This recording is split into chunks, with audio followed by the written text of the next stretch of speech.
ಬಂದು ಪೀಡಿಸ್ತಾನೆ ಇದ್ರು. ನಾನು ನಿಮ್ ಮುಂದೆ ಹೇಳಿದ್ರೆ ಎಲ್ಲಿ ಅಣ್ಣ ತಮ್ಮನಿಗೆ ಬೆಂಕಿ ಅಂತ ನಾನು ಹೇಳಿಲ್ರಿ. ನಾನು ನಿಜ ಹೇಳಿ ಈಗ ನಡೆದ ಸತ್ಯ ಸಂಗತಿ ಎಂದು. ಹೌದ್ರಿ. ಅದಲ್ಲದೆ ಬಾರಮ್ಮ ಇಲ್ಲಿ ನಿನ್ನ ಜೊತೆ ಸ್ವಲ್ಪ ಮಾತಾಡಬೇಕಂದ್ರು. ಯಾಕೆ ಮಾವ ಅಂತ ಕೇಳಿದೆ. ಈ ಬಾಟ್ಲಿ ಔಷಧಿ ಇದನ್ನ ತೆಗೆದು ಕುಡಿಯಮ್ಮ, ನೀವು ಮಕ್ಕಳಾಗ್ತೇವೆ ಅಂದ್ರು. ರೀ, ನನಗೂ ಮಕ್ಕಳಂದ್ರೆ ಮನಪ ಅಲ್ವೇ, ಅದಕ್ಕೆ ಔಷಧಿನ ಕೊಡಿದೆ. ಸ್ವಲ್ಪ ಮೂರ್ಛೆಗೆ ಬಿದ್ದ ನಂತರ ಆಮೇಲೆ ನೋಡ್ತೀನಿ ಮಣ್ಣನ್ನ ಹತ್ರ. ರಾಧಾ, ಇದನ್ನು ಏನು ಹೇಳ್ತಾ ಇದ್ಯಮ್ಮ? ಅದು ನಾನಂತ ವಲಸ ಕೆಲಸ ಮಾಡಿಲ್ಲ ಅಂತ ಸುಳ್ಳು ಹೇಳುವೆ ಏನು? ನೋಡಲಾರದ ದೃಶ್ಯವನ್ನೇ ನನ್ನ ಕಣ್ಣಾರೆ ಕಂಡ ಮೇಲೆ ಮತ್ತೇನು ಬೇಕು ಸಾಕ್ಷಿ? ಕತ್ತು ಮುಚ್ಚಿ ಆಡುವ ಈ ನಿಮ್ಮ ಕಾಮದಾಟ ಎಷ್ಟು ದಿನ ಮುಚ್ಚಿತ್ತು?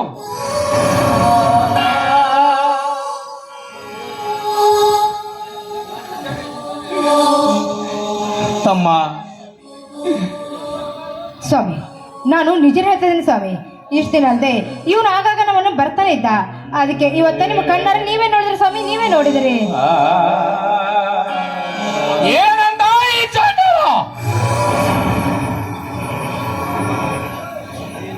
ಸ್ವಾಮಿ, ನಿನ್ನ ಗಂಡ ಪೇಟೆಗೆ ಹೋಗಿದ್ದೇನೆ, ಆದಷ್ಟು ಬೇಗ ನನ್ನ ಕಾಮನ ತೀರ್ಸಂತ ಹೇಳ್ತಾ ಇದ್ದ ಸ್ವಾಮಿ. ಇವನ ಕಾಮನ ತೀರ್ಸ್ಕೊಂತ ಹೇಳ್ತಾ ಇದ್ದ.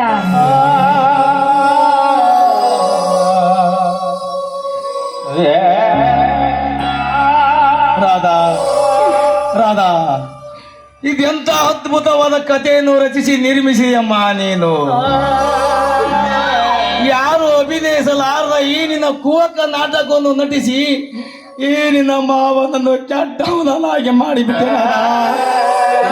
ಕೆಟ್ಟವನನ್ನಾಗಿ ಮಾಡಿಬಿಟ್ಟೆ. ಬಾರಿ ಶ್ರೀಕೃಷ್ಣ ಪರಮಾತ್ಮನ ಮೊಮ್ಮಗ ನೀನು, ನಿನಗೇಕೆ ಬಂದಿದ್ದು ಅಂತ ಕೆಟ್ಟ ಹೆಸರು. ಮಾಡುವ ಎಲ್ಲ ವಲಸು ಕೆಲಸ ಮಾಡಿ ಮೇಲೆ ಈ ಕಣ್ಣೀರಿನ ನಾಟಕ ಬೇರೆ. ಆದರೆ ಇಂದು ಒಡ ಹುಟ್ಟಿದ ತಮ್ಮನ ಸಂಸಾರದಲ್ಲಿ ವಿಷ ಬೆರೆಸಿಬಿಟ್ಟೆಯಲ್ಲಣ್ಣ.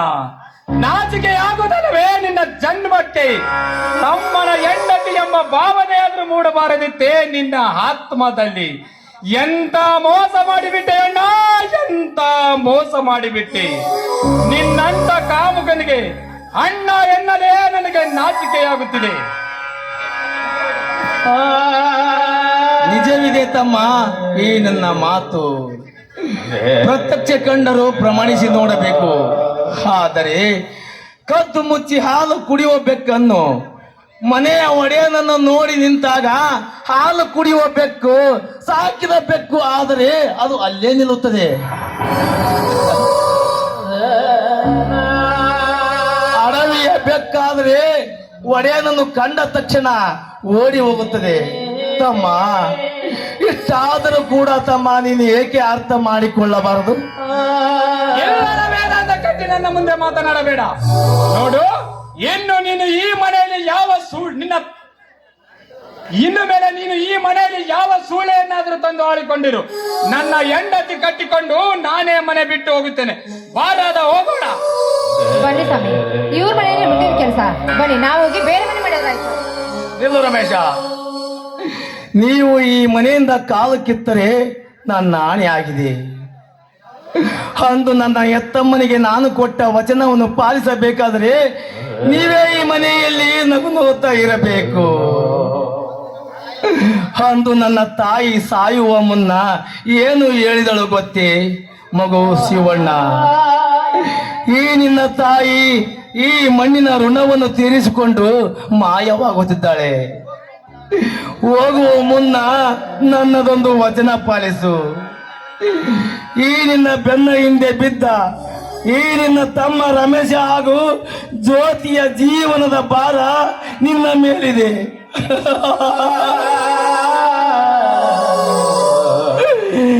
ಏನು ಅರಿಯದ ಆ ಕಂದಮ್ಮಗಳು ನಿನಗೆ ಭಾರವಾದವೆಂದು ನೀನು ನಡುವೆ ಕೈ ಬಿಡಬೇಡಪ್ಪ. ಇದು ನಿನ್ನ ಎತ್ತಮ್ಮನ ಹಾನಿ ಆಗಿದೆ ಎಂದು ಪ್ರಾಣ ಬಿಟ್ಟಳಪ್ಪ ಆ ನನ್ನ ತಾಯಿ. ಆದರೆ ಎಂದು ನಾನು ವಚನ ಭ್ರಷ್ಟನಾಗಿ ಬಿಟ್ಟೆ ತಮ್ಮ, ವಚನ ಭ್ರಷ್ಟನಾಗಿ ಬಿಟ್ಟೆ. ಅಮ್ಮ, ನಿನಗೆ ಕೊಟ್ಟ ವಚನವನ್ನು ಪಾಲಿಸದ ಈ ನಿನ್ನ ಪಾಪಿ ಹಿರಿಯ ಮಗನನ್ನು ಕ್ಷಮಿಸಿ ಬಿಡು ತಾಯಿ, ಕ್ಷಮಿಸಿ ಬಿಡು.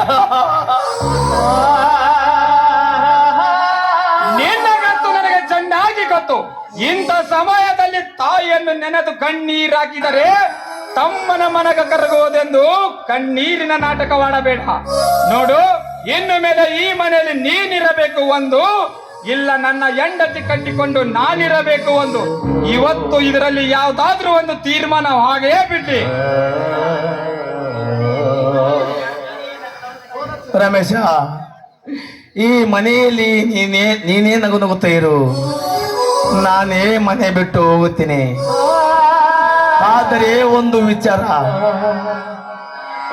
ಅಣ್ಣನಾದವನಿಗೆ ತಮ್ಮನ ಹೆಂಡತಿ ಮಗಳ ಸಮಾನ, ಮಗಳೊಡನೆ ತಂದೆ ಆದವನು ಸರಸವಾಡಬಹುದೇ? ನಿಮ್ಮಂತ ಕಾಮುಕರಿಗೆ ಮಗಳಾದ್ರೇನು ಮಡದಿ ಆದ್ರೇನು ರೀ, ಇವ್ರ ಜೊತೆ ಮಾತೇನು? ಬನ್ನಿ ಸಮಯ ನಾವು ಬೇರೆ ಮನೆ ಮಾಡ್ಕೊಂಡಿರೋಣ.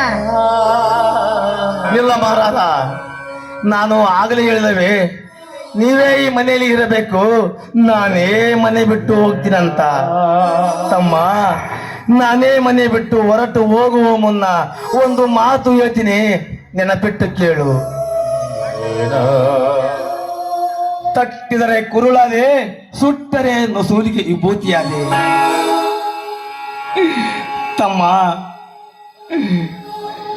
ಇಷ್ಟಾದ್ರೂ ಕೂಡ ನೀನೇಕೆ ನನ್ನನ್ನು ಮನೆ ಬಿಟ್ಟು ಹೊರಾಗಬೇಡಪ್ಪ ತಮ್ಮ. ಈ ನಿನ್ನ ಬಣ್ಣದ ಚಿಟ್ಟೆ ಎಂದಿದ್ದ ಈ ನಿನ್ನ ಕೀಟ ಹುಳುವಿನ ಮಾತು ಕೇಳಿ ನನ್ನನ್ನು ಮನೆ ಬಿಟ್ಟು ಹೊರಗಟ್ಟುವ ನಿನ್ನ ಸ್ಥಿತಿ ಮುಂದೆ ಕೊನೆಗೊಂದು ದಿನ ನನಗೆ ಬಂದ ಗಂಡಾಂತರದಂತೆ ನಿನಗೂ ಕೂಡ ತಂದೊಡ್ಡುತ್ತಾಳೆ ನೋಡು. ಮಹಾಮಾರಿ, ನೆನಪಿಟ್ಟುಕೋ. ಅಮ್ಮ, ಎಂತ ನಕ್ಷತ್ರದಲ್ಲಿ ಜನ್ಮ ಕೊಟ್ಟೆಯಮ್ಮ ಇಂಥ ಮಗನಿಗೆ.